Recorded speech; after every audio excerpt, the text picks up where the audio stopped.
monthly basis or something like that. We could post the top 10 voted on. If we did have some kind of a voting system, we could do something like that. And then ultimately, if there were ever a users group participation and sponsoring, somehow pooling money, although, we don't want to recreate the old enhancements voting process either by any means, so we need to be careful of that, I think. What was the old enhancements voting for? Like search evening? Yeah, like for the traditional ILS vendors where, all right, there's a users group, and basically people can submit their favorite enhancements, and then you go in and vote, and then there are many iterations of the process that have occurred with different vendors over the years, but ultimately the top 5 or 10 bubble up to the top. They give them to the vendors, but then the vendors ultimately get to decide what they're going to develop anyways. And yeah. Well, I guess that's always the case. Basically, all it does is give the winner a chance to figure out who they're going to irritate. The difference is with free software, the users get to decide because they can hire anyone to do it or do it themselves. Yep. One of the things I want to point out that an important role that the traditional user group plays in that, and this is true with III, and it was true with Verizon and Sister Dynamics, is that someone is putting a lot of effort in the user group typically to both organize that process, but also to identify those requests that are already in the software, to group the requests logically, and that's a lot of work, but it's important work. I don't know what the mechanism, without a user group, where that would come from. Well, and didn't John have some ideas, Vicki? Yeah, I talked to John Bryce about it, and he suggested something on the internet, some database type thing we could use.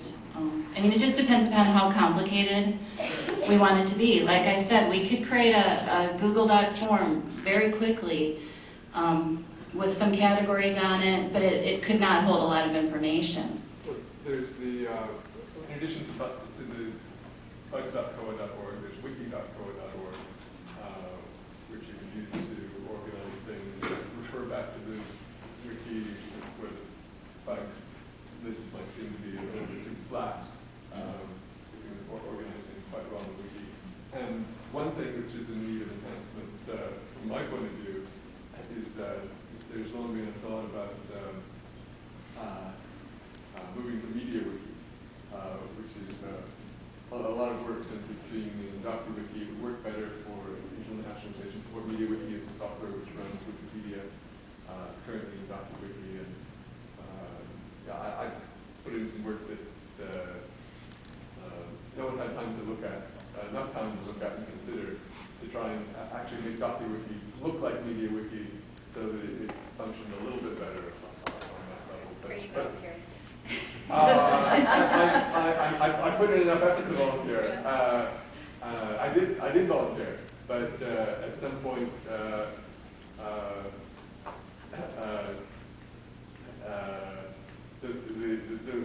the man who should be sleeping but is actually working on Kohacon09, Joshua Farrar, who I certainly thought would be here, didn't have time to pay attention anymore, and nothing happened with that. One of my major concerns, though, about moving forward too fast on this stuff is we can create this document, which would be fabulous, but then taking it to the next step. And that's my biggest concern, is that we need to look at what is the next step, and so that we have all of the information that we want on this first step, so that it can go into, because I don't want to recreate something over and over and over. Because one of the things that just popped in the other day that I didn't realize that Becky had posted is, Waldo is sponsoring something, but it's not until December of 2009. Important information, right? Yeah. Useful. It's sponsored, but like, when is it sponsored? That's a really important piece. So we kind of have to step back just a little bit, maybe do some entries into something and put it out there for suggestion before we go too far. That's just my... Well, and not even sponsor. We just signed our contract last week, and I know EDI was in there, But again, I don't have any clue when that would be in a general release. I mean, that's the piece that's most important to everyone. Ultimately, is when are you all going to have access to something that, I mean, knowing that it's out there being sponsored is the first step. That there's a possibility for sponsorship coming. Well, that it is paid for, it's going to happen. Right, but it's kind of that, we almost have to set status. It's important whether it's developed to be in the main release or developed to be a hack that's specific to your institution. It's important, like, because that's a fork in the code. Like, if you got it in your version and you never, some places will do that and never send it back. Never send it to patches. Hopefully, your development process includes instructions to your vendor that they should be trying to get it incorporated into mainline. Joe, you alluded earlier to, it's kind of anti-competition bad idea for a lot of this information to release because, we're going to say, we'll do this, but the Bugzilla is already out there. Suppose you had, and I'm just kind of brownboard a process here, drawn with a brown marker on a whiteboard here. If you entered in, I've got this great idea for an enhancement, but I don't have any money to sponsor this. You throw it out there onto the Bugzilla as a requested enhancement. And the notes you say, our library is interested in this, but we ain't got any money.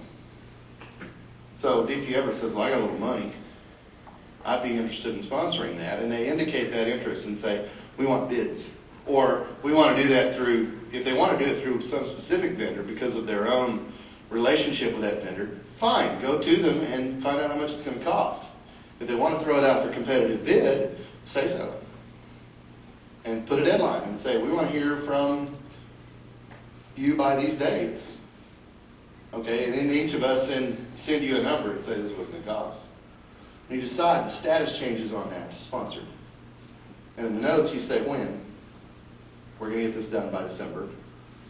So all that information is still there. We're using an existing tool, and the only change we've made is add a new status.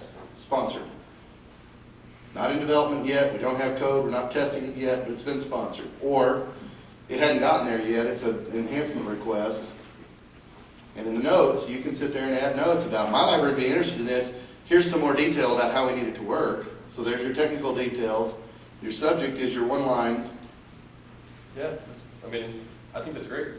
Why not use the tools we already have? And that it preserves the friction prevention of us jumping up and saying, we're sponsoring this, we've got a sponsor for this. Then we don't say that. I had a question. Can everybody hear me? Because I hate mics. Good. I have a question. Let's say... Stand up. All right, I'll use the mic. What about a situation like this? For example, South Central has sponsored some sort of EDI due late December or late 2009. Let's say I say, well, I need that sooner. I want to sponsor it with another company than Libline. I want to get it done by July. How do we handle a situation like that where more than one person may be willing to sponsor something where somebody doesn't want to wait for the timeline of the current sponsor? And how would that all work within the discussed environment? That's a tough one.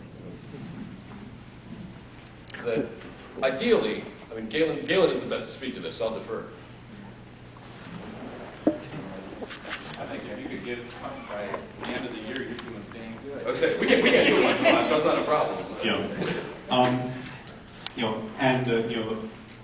I think that the basic answer is something like that would have to be done on a case basis because there will inevitably be situations where due to differences in expertise or press of other projects, one vendor may commit to do something at date X, and another vendor may be in a position